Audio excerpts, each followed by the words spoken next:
વરસાદ પડ્યો નથી તેમ છતાં પણ અહીંની હાલત જોઈ હોય તો બદતર હાલત છે, જેના લીધે સ્થાનિક લોકો સ્થાનિક 8 થી 10 સોસાયટીઓ એટલી હેરાન પરેશાન થઈ રહી છે. આપણે એમના જોડે સાંભળીએ અહીંયા શું સમસ્યા ઉત્પન્ન છે. અમે નરકમાં રહીએ છીએ.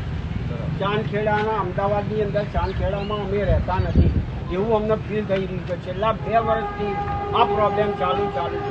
ઉપર સુધી મેં ફરિયાદ કરેલી છે, ગઈ સાલ બી કરેલી છે વોર્ડ ઇન્સ્પેક્ટર નથી, પણ હજુ સુધી એ ક્લિયર થયું નથી. જ્યારે કમ્પ્લેન કરવાથી એમનો માણસ આવે છે, બરાબર, ગટરના ઢાંકણા આગળથી ખોલાવડાવીને બતાવે છે કે અહીંયા ક્લિયર છે.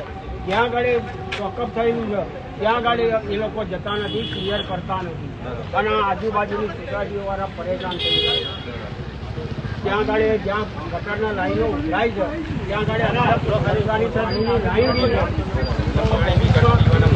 પાણીમાં મિક્સ થવાનો સંભવ છે અને રોગચાળો થઈ જાય. એની જવાબદારી કોની?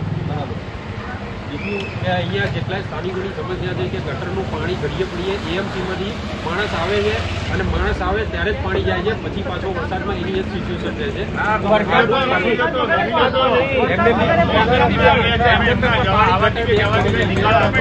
કાયમી સોલ્યુશન અમને લાવી આપવા વિનંતી કે આવનાર 7 દિવસમાં જો આનું સોલ્યુશન ના આવ્યું તો અમે એએમસીમાં આ આજુબાજુની 8-10 સોસાયટીઓ ધરણા ઉપર બેસીશું.